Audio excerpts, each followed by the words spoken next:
Halo, apa kabar seluruh pemirsa YouTube? Berikut ini saya coba menyajikan kembali pendekatan pendapatan dalam konsep penilaian. Assalamualaikum warahmatullahi wabarakatuh. Mohon izin kepada seluruh praktisi penilaian dan akademisi pada bidang penilaian real property untuk saya dapat menyampaikan pemaparan mengenai pendekatan pendapatan di dalam konsep penilaian real property. Perkenalkan, nama saya Alex Prabudi. Saya adalah mahasiswa pada program studi Magister Manajemen Properti dan Penilaian Universitas Sumatera Utara tahun 2019.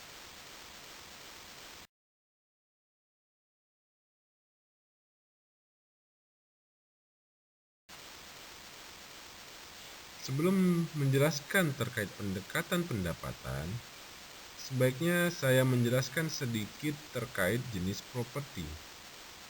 Karena jenis properti memiliki hubungan yang kuat dengan pendekatan yang akan digunakan nantinya. Di dalam konsep penilaian berdasarkan Kode Etik Penilai Indonesia dan Standar Penilai Indonesia edisi 7 tahun 2018, maka jenis properti itu adalah real property. Berikutnya personal property. Berikutnya adalah bisnis. Berikutnya adalah hak kepemilikan finansial. Nah, saya coba menjelaskan secara singkat mengenai jenis-jenis properti tersebut. Yang pertama adalah real property. Real property adalah kepemilikan atas kepentingan hukum yang melekat pada real estate atau hubungan hukum penguasaan yuridis oleh pemilik atas real estate. Dapat kita ambil suatu kesimpulan bahwa real property ini adalah hubungan hukum yang berupa hak kepemilikan kepada real estate. Real estate-nya sendiri adalah segala pengembangan yang terjadi di atas tanah. Misalkan ada bangunan, ada tanaman yang semuanya melekat kepada tanah tersebut. Berikutnya adalah personal property. Personal property adalah kepemilikan atas kepentingan hukum yang melekat pada benda selain real estate. Benda ini dapat berwujud atau dapat juga tidak berwujud.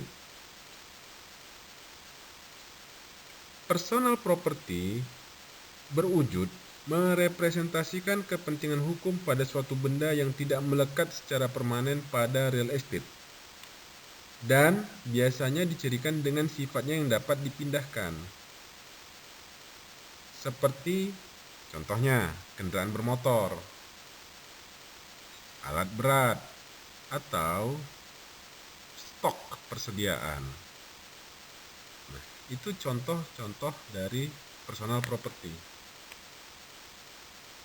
Berikutnya adalah bisnis. Bisnis ini representasi dari badan usaha atau entitas. Badan usaha atau entitas komersial, jasa, industri, atau investasi yang menjalankan kegiatan ekonomi. Itu pengertiannya dulu. Badan usaha biasanya bersifat mencari keuntungan yang dalam kegiatan operasionalnya menghasilkan produk atau jasa kepada konsumen. Nah,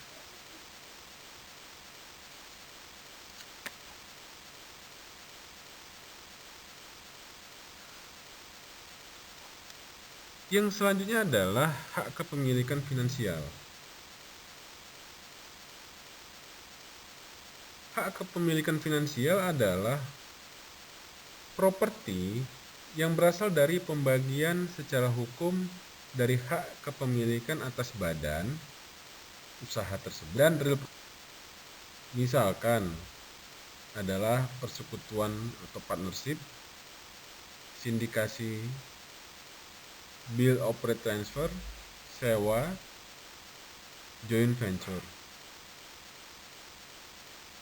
Dan dari pemberian secara kontraktual hak opsi untuk membeli atau menjual properti, misalnya tanah dan bangunan, saham atau instrumen keuangan lainnya. Itu dia. Nah, selanjutnya kita akan mencoba membahas mengenai pendekatan penilaian atau valuation methods. Pendekatan penilaian yang ada di dunia secara umum itu berasal dari principle of market comparison atau prinsip perbandingan pasar. Nah, hal ini didasarkan kepada buku Property Valuation in an Economic Context karya Peter Wyatt yang dipublikasikan tahun 2007 pada halaman 110, bahwa pendekatan penilaian itu secara umum ada 3. Yang pertama adalah sales comparison atau perbandingan jual. Berikutnya adalah income capitalization atau yang lebih kita pahami adalah pendekatan pendapatan. Berikutnya adalah replacement cost, biaya penggantian, atau lebih kita pahami di Indonesia adalah pendekatan biaya.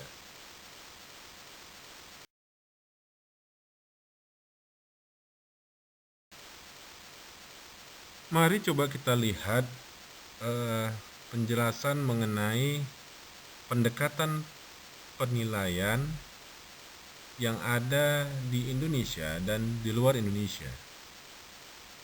Untuk di Indonesia, pendekatan pada konsep penilaian itu merujuk kepada Kode Etik Penilai Indonesia dan Standar Penilai Indonesia. Di antaranya adalah pendekatan pasar, pendekatan pendapatan, dan pendekatan biaya. Menjadi perhatian bahwa pendekatan ini secara berurutan harus dipahami kedudukannya, bahwa pendekatan pasar adalah pendekatan yang menjadi prioritas utama. Selanjutnya, ketika tidak ada data yang prinsipnya sebanding dan sejenis, maka gunakan pendekatan pendapatan. Berikutnya, ketika properti itu tidak memenuhi pendekatan pasar, tidak memenuhi pendekatan pendapatan, maka gunakan pendekatan berikutnya adalah pendekatan biaya. Di luar Indonesia, mari kita lihat sama-sama contohnya di Inggris. Di Inggris, mereka menggunakan diksi metode, berbeda dengan kita menggunakan diksi approach atau pendekatan. Di Inggris, ada kurang lebih 6 metode, diantaranya adalah comparison method. Ini lebih kepada pendekatan pasar kalau di Indonesia. Investment method, sama, ini juga sejajar dengan pendekatan pendapatan. Berikutnya adalah profit or receipts and expenditure method. Ini juga sebenarnya bagian dari investment, pengembangannya. Next adalah residual method, sama, masih menjadi bagian dari investment. Kemudian adalah cost method. Nah, ini yang sejajar dengan pendekatan biaya untuk di Indonesia. Berikutnya adalah discounted cash flow method. Nah, tetap sama, discounted cash flow merupakan pengembangan dari investment method. Nah, secara umum di dunia internasional, pendekatan juga terbagi pada 3, yaitu sales comparison, income capitalization, dan investment cost. Nah, untuk informasi metode yang saya sampaikan di Inggris itu merujuk kepada suatu buku yang berjudul Introduction to Property Valuation yang dikarang oleh Michael Blackledge tahun 2009 pada halaman 133 sampai dengan halaman 134.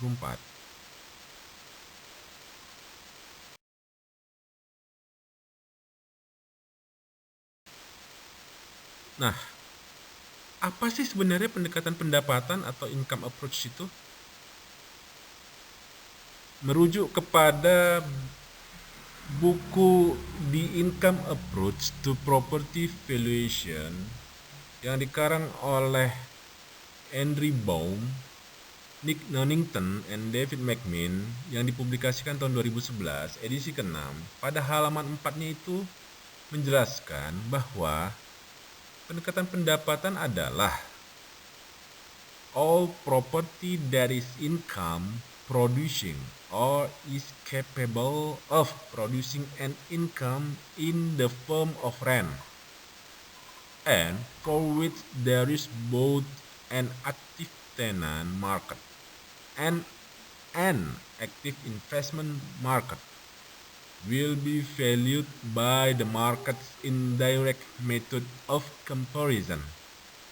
This is known as the investment method of valuation or the income approach to property. Kurang lebih menjelaskan bahwa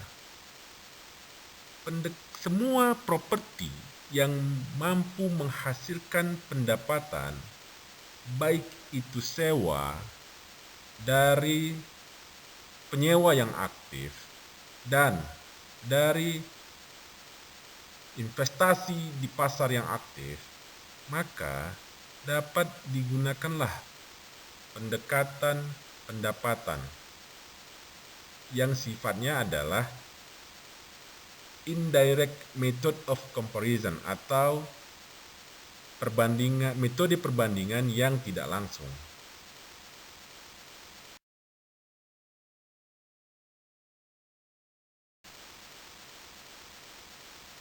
Pada kesempatan yang lain, pengertian the income approach adalah the income approach is based on the premise that a property's market value a function of the income it is expected to produce. Hal ini merujuk kepada suatu buku berjudul Real Estate Principle of Value Approach yang dikarang oleh David Ling and Wayne Archer yang dipublikasikan tahun 2018. Buku ini adalah edisi kelima dan keterangan ini terdapat pada halaman 192. Kurang lebih maksudnya adalah pendekatan pendapatan berdasarkan kepada premis nilai pasar dari suatu yang dimiliki oleh suatu properti, di mana fungsi yang menghasilkan pendapatan diharapkan untuk diperoleh.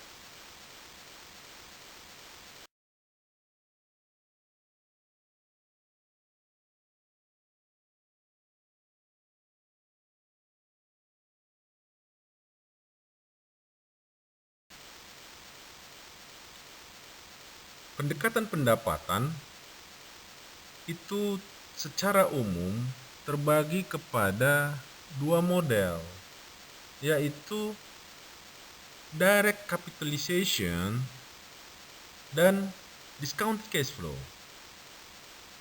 Untuk direct capitalization dapat diturunkan lagi menjadi gross income multipliers. Sementara discounted cash flow dapat diturunkan lagi, diantaranya adalah residual technique, mortgage equity rate analysis, dan the general constant growth model formula. Nah, pada kesempatan kali ini saya tidak membahas terkait turunan dari discounted cash flow, diantaranya residual technique, mortgage equity rate analysis, dan the general constant growth model formula. Keterangan ini merujuk kepada buku The Income Approach to Property Valuation, karangan Henry Baum, Nick Nonnington, and David McMinn, edisi ke-6, halaman 199, dan buku Real Estate Principle of Value Approach, dikarang oleh David Ling and Wayne Archer, edisi kelima, pada halaman 192 sampai dengan halaman 214. Maka kita akan melihat keterangan ini secara jelas di sana. Pendekatan pendapatan itu memiliki beberapa komponen secara garis besarnya, yaitu ada net operating income, ada yield, ada capitalization rate, discount rate, dan terminal value. Pada kebanyakan kondisi, saya melihat ada beberapa yang menyamakan antara yield dengan discount rate. Nah, terlepas dari persamaan yang dimiliki, namun saya coba akan memberikan suatu penjelasan berdasarkan rujukan dari buku-buku yang saya baca. Di antaranya berikut.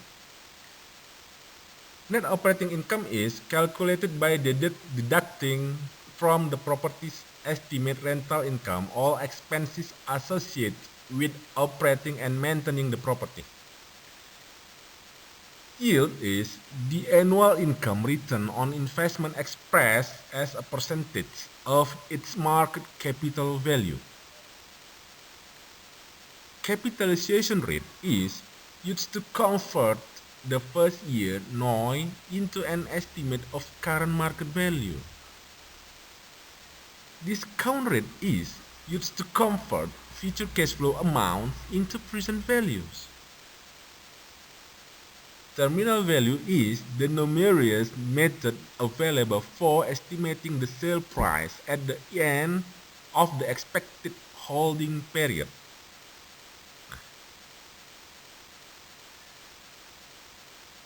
Kesemua ini saya peroleh dari rujukan buku-buku, diantaranya adalah Real Estate Principle of Value Approach, David Link and Wayne Archer, halaman 193 untuk Net Operating Income, halaman 201 untuk Capitalization Rate, halaman 393 untuk Discount Rate, dan halaman 206 untuk Terminal Value.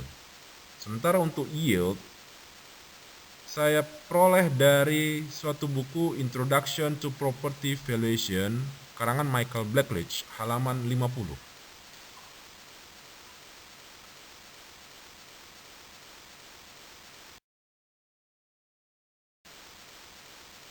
Saya akan masuk kepada model pertama dari pendekatan pendapatan, yaitu direct capitalization. Merujuk kepada pengertian yang terdapat di dalam buku Real Estate Principle of a Value Approach, David Link and Wayne Archer, edisi kelima halaman 192, direct capitalization adalah value estimates are based on a ratio or multiple of expected NOI over the next 12 months. It is essential that the ratios used to value the subject property are based on data from sales of comparable properties. Kurang lebih nilai diestimasikan berdasarkan rasio perkalian yang diharapkan dari NOI selama lebih 12 bulan. Itu adalah esensinya yang diperoleh dari harga penjualan, perbandingan harga jual properti yang sebanding dan sejenis.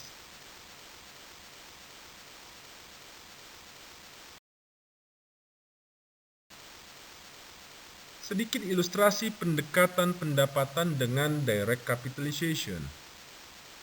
Langkah pertama adalah mengumpulkan data-data penjualan atau data sewa dari properti yang sebanding dengan subjek properti yang dinilai.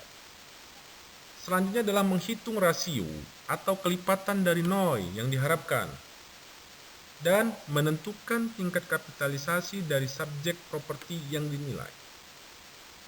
Berikutnya adalah menentukan nilai subjek properti dengan perkalian kelipatan atau tingkat kapitalisasi dengan NOI yang telah diperoleh.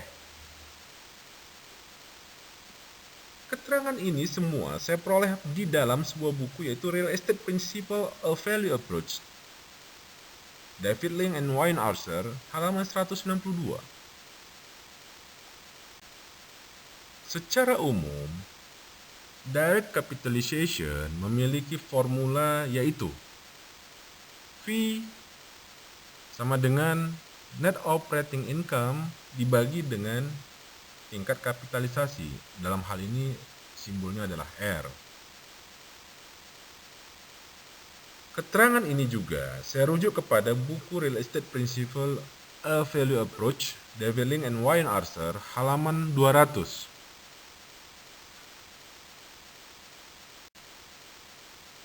Pada direct capitalization, ada teknik yang disebut adalah gross income multipliers. Penggunaan gross income multipliers ini adalah untuk kelompok properti yang menghasilkan pendapatan lebih kecil. Nah, efektif gross income multiplier ini adalah efektif gross income property yang sebanding didefinisikan sebagai rasio harga jual dengan pendapatan kotor efektifnya.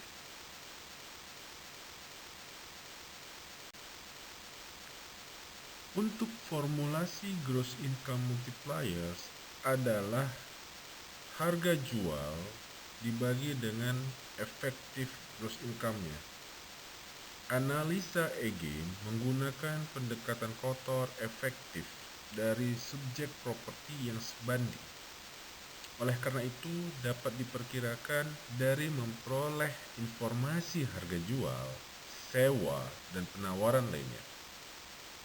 Hasil Egin dari properti yang sebanding direkonsiliasi dan selanjutnya diaplikasikan kepada pendapatan subjeknya, subjek properti, untuk menghasilkan indikasi nilai, di mana EGIM adalah rekonsiliasi perkalian dibagi dengan kelipatan dari data penjualan properti rekonsiliasi perkalian atau kelipatan dari data penjualan properti yang sebanding. Ini saya rujuk dari buku Real Estate Principle of Value Approach, David Link, Wayne Archer, halaman 203. Berikut adalah contoh dari kelompok properti yang menggunakan direct capitalization dalam salah satu proses penilaiannya, yaitu pertokoan, komplek pertokoan, bukan pertokoan tunggal, tapi komplek pertokoan, komplek perumahan, juga bukan perumahan dalam kondisi yang tunggal. Karena kalau komplek pertokoan atau komplek perumahan kecenderungannya memiliki data yang sebanding dan sejenis. Selain komplek pertokoan dan komplek perumahan, maka dapat juga kompleks apartemen dan kompleks pergudangan menggunakan model direct capitalization dalam penilaian aset itu, karena memungkinkan kita memperoleh data sebanding dan sejenis atas subjek properti yang kita nilai.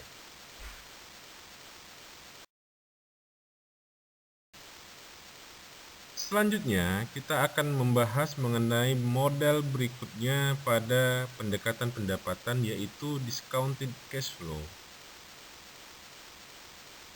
Discounted cash flow memiliki pengertian sebagai berikut. Discounted cash flow analysis is an appropriate tool for valuing any pattern of regular or irregular income in many markets and for many property types. DCF analysis is the technique that investors prefer. The proper application of DCF analysis identifies the market conditions investors are anticipating as of the Date of Value. Keterangan ini didasarkan kepada buku The Appraisal of Real Estate Institute edisi 14 halaman 529 yang diterbitkan pada tahun 2013. Kurang lebih memiliki makna bahwa DCF ini adalah alat yang sesuai untuk menilai suatu income yang beraturan dan tidak beraturan. Dan DCF analysis ini adalah teknik yang lebih diminati oleh para investor. Kurang lebih itulah maksud dari pengertian tersebut. Berikut ini adalah ilustrasi pendekatan pendapatan dengan model discounted cash flow. Langkah pertama adalah penilai harus mengidentifikasi masa ekonomis investasi. Hal itu merupakan ciri khas dari investor yang akan membeli suatu properti. Ini perlu diperhatikan. Berikutnya adalah penilai harus merubah harapan investor menjadi proyeksi net operating income yang jelas pada setiap tahunnya selama masa ekonomis, bukan untuk 1 tahun. Proyeksi tersebut sudah termasuk pendapatan bersih yang dihasilkan dari penjualan suatu properti pada akhir proyeksi masa ekonomisnya, atau di sini yang dipahami sebagai terminal value. Berikutnya, penilai harus memilih tingkat hasil yang sesuai atau IRR yang dibutuhkan, yang mana untuk mendiskon seluruh arus kas pada masa depan menjadi nilai hari ini. Ini merujuk kepada buku Real Estate Principle of Value Approach karya David Link and Wayne Archer, halaman 205.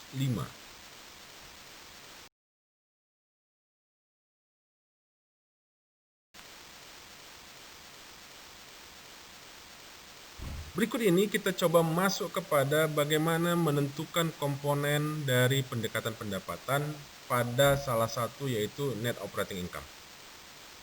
Dari skema yang dilihat pada slide tersebut dapat dipahami bahwasanya NOI itu dihasilkan dari yang paling awal adalah potential gross income dikurangi dengan vacancy and collection loss ditambah dengan miscellaneous income. Maka hasilnya adalah effective gross income yang selanjutnya dikurangkan kepada operating expenses dan capital expenditures.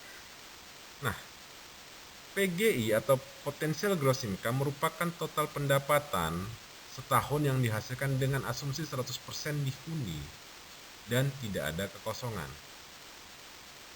Effective gross income, pendapatan yang diperoleh setelah melakukan pengurangan dengan tingkat kekosongan dan menambahkan biaya lain-lain. Operating expenses adalah seluruh beban yang dikeluarkan untuk perawatan dan operasi atas properti yang dikelola. Nah, berikutnya adalah capital expenditures, adalah biaya modal untuk perubahan atau pergantian pada suatu properti guna memperpanjang umur manfaat dan meningkatkan nilainya. Keterangan di atas atau keterangan tersebut merujuk kepada buku Real Estate Principle of Value Approach David Link and Wayne Archer, halaman 194. Selanjutnya kita masuk kepada komponen yang berikut adalah yield. Yield ini diperoleh dari annual financial return from investment dikali 100 dibagi dengan capital value of the investment. Keterangan di atas merujuk kepada buku Introduction to Property Valuation Michael Blackledge, halaman 50.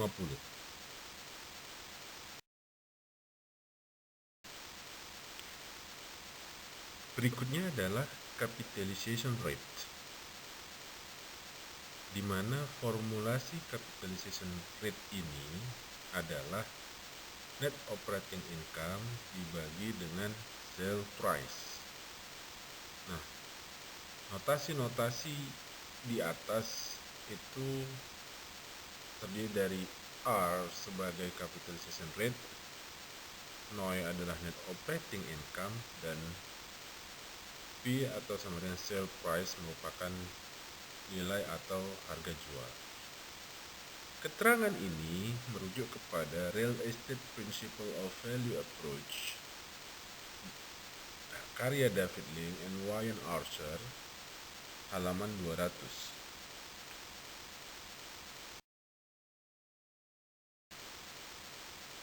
Discount rate.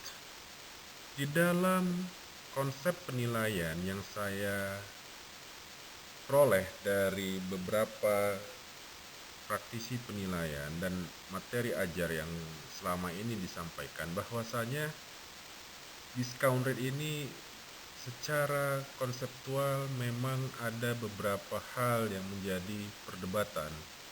Di antaranya adalah komponen-komponen bagaimana menentukan discount rate yang ideal. Apakah menggunakan weighted average cost capital atau menggunakan band of investment method. Nah, di sini saya mencoba untuk mengelaborasi lebih jauh mengenai discount rate dengan rujukan yang saya peroleh dari lebih kurang 2 buku, yaitu Commercial Real Estate Analysis and Investment yang dikarang oleh Geltner M. dan Miller, Clayton and Eichholt tahun 2013. Berikutnya adalah Real Estate Investing for Double Digit Returns yang dikarang oleh Sivitanides tahun 2008. Discount rate itu merupakan formulasi discount rate adalah risk RF plus inflation plus PSRP. Apa itu RF? Yaitu risk free rate, government bond around 5 to 10 years. Hal ini bergantung kepada masa proyeksi yang kita lakukan. Nah, ketika kita mencari risk free rate, makanya kita tetap merujuk kepada berapa lama sih sebenarnya kita melakukan proyeksi dalam analisa yang kita sampaikan. Berikutnya adalah inflation, yaitu expected average annual inflation rate over the planned holding period of the property investment, usually the next 5 years. Inflasi. Nah, kecenderungan inflasi yang bisa kita jaga adalah kurang lebih 5 tahun di awal, selanjutnya kita anggap stabil. Lalu adalah PSRP, Property Specific Risk Premium, the risk of particular property and its location. Nah, jadi ada peran lokasi di dalam hubungannya terkait discount rate. Nah, perlu menjadi pemahaman bersama bahwa ketika kita berbicara mengenai aset tetap, tentunya berbeda jauh dengan bisnis. Nah, alangkah baiknya ketika kita menentukan discount rate, hal ini menjadi perhatian yang utama, bahwa aset tetap itu sifatnya lama atau tidak mudah untuk dijual, sementara bisnis kecenderungannya cepat dijual. Perlu menjadi pertimbangan bagaimana menentukan discount rate dengan kondisi bahwa real property atau aset tetap lama terjual, tidak serta-merta secepat bagaimana bisnis dilakukan transaksi. Mungkin itu yang perlu menjadi perhatian terkait penentuan discount rate yang selama ini menjadi perdebatan di kalangan para praktisi penilai.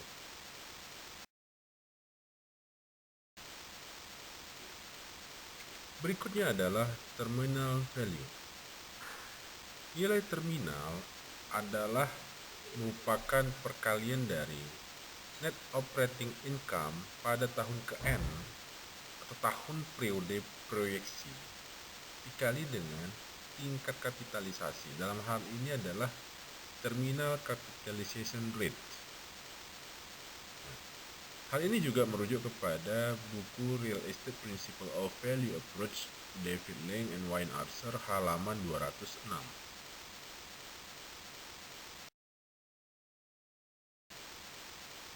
Selanjutnya adalah beberapa jenis properti yang kecenderungan dalam penilaiannya menggunakan model atau metode discounted cash flow. Di antaranya adalah office building atau perkantoran yang disewa. Berikutnya adalah hotel.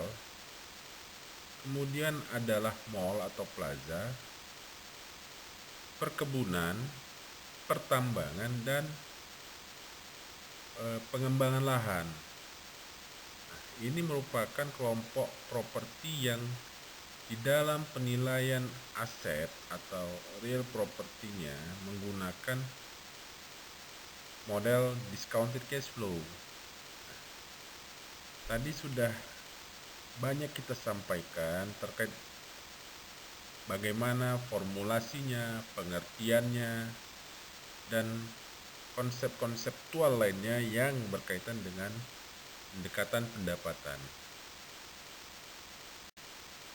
Mungkin itu saja yang dapat saya paparkan pada kesempatan kali ini, di mana tentunya untuk membuat saya lebih kreatif, saya berharap pemirsa YouTube dapat memberikan tanggapan, baik itu saran dan kritik kepada saya pribadi, untuk dapat menjadi suatu pelajaran bagi saya demi perbaikan di kemudian hari dan meningkatkan kreativitas saya di dalam menciptakan konten-konten mengenai konsep-konsep penilaian berikutnya.